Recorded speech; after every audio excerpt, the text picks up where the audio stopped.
आज महाराष्ट्र की पावन भूमि पर खड़े होकर मुझे एक नई चेतना की अनुभूति हो रही है। इस अतुलनीय ऊर्जा का स्रोत है आपकी ये पवित्र धरती अर्थात महाराष्ट्र की मिट्टी, जिसे बाबा साहब आम्बेडकर, लोकमान्य तिलक, सावित्रीबाई फूले जैसे अनेक महान विभूतियों की कर्मभूमि होने का सौभाग्य प्राप्त हुआ है। इससे भी बढ़कर महाराष्ट्र प्रखर राष्ट्रवादी व युग पुरुष छत्रपति शिवाजी महाराज की जन्मभूमि, कर्मभूमि और यहाँ तक कि रणभूमि भी रही है। मेरा मानना है कि महाराष्ट्र एक अद्भुत प्रदेश है। ये स्थान देश की वित्तीय राजधानी को संजोने के साथ ही आध्यात्मिक, दार्शनिक एवं शैक्षिक केंद्र भी रहा है। प्राचीन काल में बौद्ध धर्म के केंद्र बिंदु के रूप में महाराष्ट्र अत्यधिक महत्वपूर्ण माना जाता था। अजंता और एलोरा की गुफाओं में अंकित बौद्ध परंपराओं व संस्कारों से सिंचित यह धरती भारतीय संस्कृति में अपना अद्भुत योगदान देती रही है। देवी और सज्जनों, हम जानते हैं कि हमारे लोकतंत्र पर भी बौद्ध आदर्शों और प्रतीकों का गहरा प्रभाव रहा है। हमारा राष्ट्रीय प्रतीक चिन्ह सारनाथ के अशोक स्तंभ से लिया गया है, जिसमें धर्म चक्र भी उत्कीर्ण है। लोकसभा के अध्यक्ष की कुर्सी के पीछे धर्म चक्र प्रवर्तनाय एक ऐसा सूत्र भी अंकित है।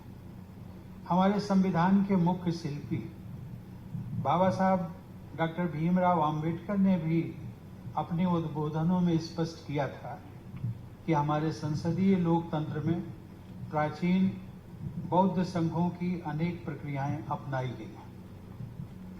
देवी और सज्जनों, यह एक अद्भुत संयोग है कि आज मैं महाराष्ट्र की ही धरती पर बाबा साहब के नाम पर बने इस शैक्षिक संस्थान में आप सबके समक्ष आप सबको संबोधित कर रहा हूं।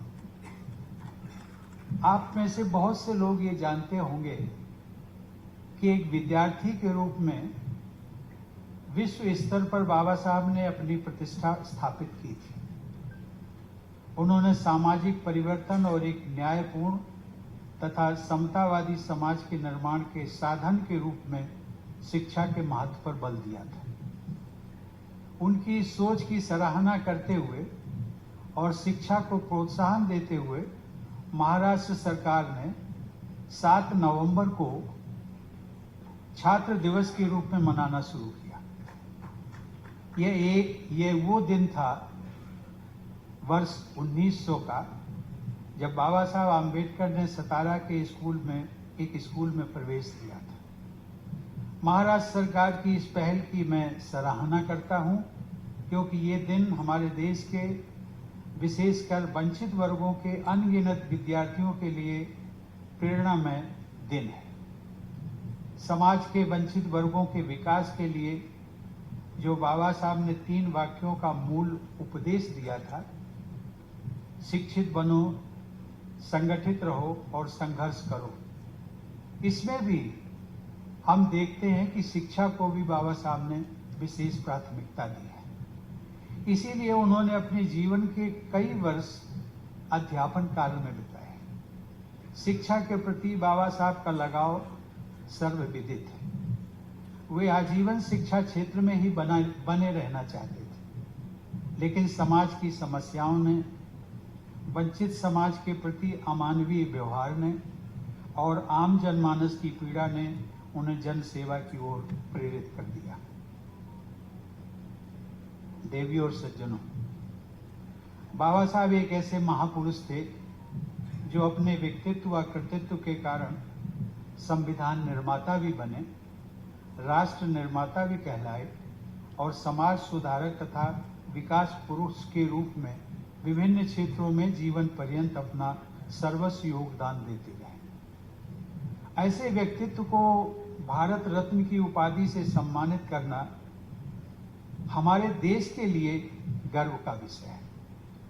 उनके जीवन की हर घटना या देश को दिए गए उनके हर संबोधन ने हर देशवासी के उनके अंतर्मन को छुआ है।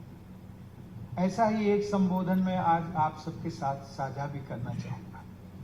ये उनका संबोधन राष्ट्रवादी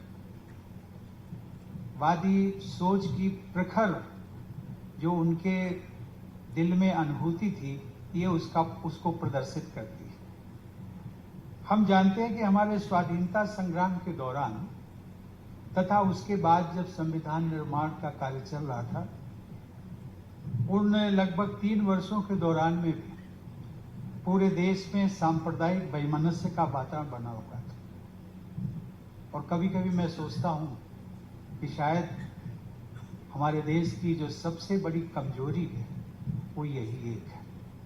जब से देश का निर्माण हुआ तब से ये सांप्रदायिक तनाव न समाप्त हुआ है और आज भी मुझे नहीं लगता है कि समाप्त होने वाला है।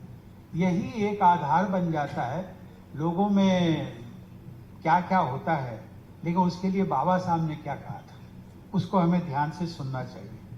उस समय एक सौहार्दपूर्ण वातावरण के निर्माण के लिए हमारे बहुत सारे जो नेता थे देश के, वो दोनों समुदाय के लोगों को, विशेषकर अपने अपने समुदाय के लोगों को संबोधित करके कहते थे कि देखिए, हम सभी लोग हिंदू और मुसलमान बाद में हैं, सबसे पहले हम सब भारतीय हैं। लेकिन बाबा साहब की सोच इससे ऊपर थी। और बाबा साहब क्या कहते थे? जब दूसरे नेता कहते थे कि हम पहले भारतीय हैं और बाद में हिंदू, मुसलमान, सिख या ईसाई हैं, उस समय बाबा साहब कहा करते थे कि नहीं, हमें ये कहना चाहिए कि हम पहले भारतीय हैं, बाद में भारतीय हैं और अंत में भी भारतीय हैं। इस प्रकार हम सदैव ही भारतीय हैं। अर्थात बाबा साहब की सोच में भारतीयता के समक्ष जाति, धर्म और संप्रदाय का कोई भी स्थान नहीं था।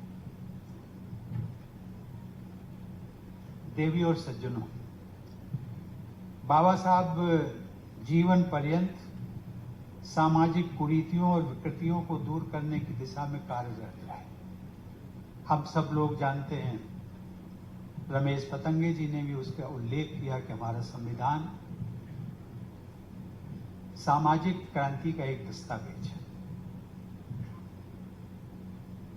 हम सब लोग जानते हैं कि मराठवाड़ा का क्षेत्र, वैसे तो पूरा महाराष्ट्र का क्षेत्र, विशेषकर मराठवाड़ा का क्षेत्र भी क्रांतिकारी परिवर्तनों के लिए जाना जाता है। यह एक सुखद संयोग है कि इस विश्वविद्यालय का नाम डॉक्टर आम्बेडकर और मराठवाड़ा क्षेत्र दोनों से जुड़ा हुआ है।